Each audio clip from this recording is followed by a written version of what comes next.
मिरज शहरातील आदर्श घरकुल सोसायटीमध्ये भर दिवसा बंद बंगला फोडून चोरट्यांनी रोख रकमेसह सोन्या चांदीचे दागिने लंपास केले आहेत।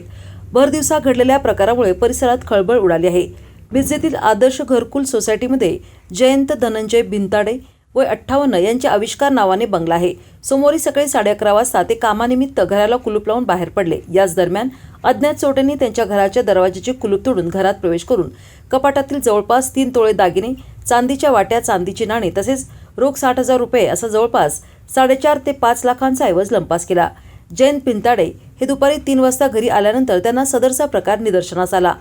याबाबत त्यांनी मिरज शहर पोलिसात तक्रार दाखल केली। पोलिसांनी घटनास्थळी धाव घेत पंचनामा केला।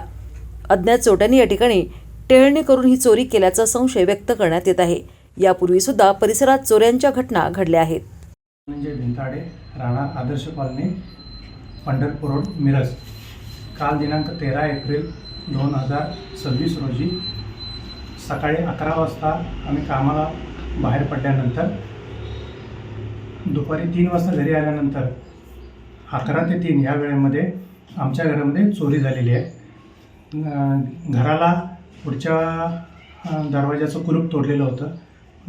लाकडी दरवाजाचं कुलूप कडी कोंडा तोडून आत प्रवेश करून त्यांनी चोरी केलेली आहे। आणि आमच्या बेडरूममध्ये 1 नंबर बेडरूममधला एक कपाट आणि बेडरूम नंबर 2 मधला कपाट पूर्ण विस्कटून त्याच्यामध्ये एक सोन्याचं 2.5 तोळ्याचं सोन्याचं मंगळसूत्र, त्याच्यानंतर सोने नेकलेस, त्याच्यानंतर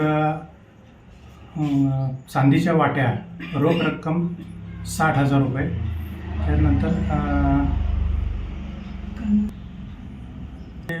चांदीच्या वस्तू, सोन्याच्या वस्तू, चेन, अंगठी अशा वस्तू चोरी झालेली आहे। रोख 60,000 रुपये गेलेले। याबाबत पोलिसांमध्ये कायदेशीर कारवाईसाठी तक्रार दिलेली आहे। पोलिसांनी योग्य तो तपास करून आमचा मुद्देमाल आम्हाला परत मिळावा आहे।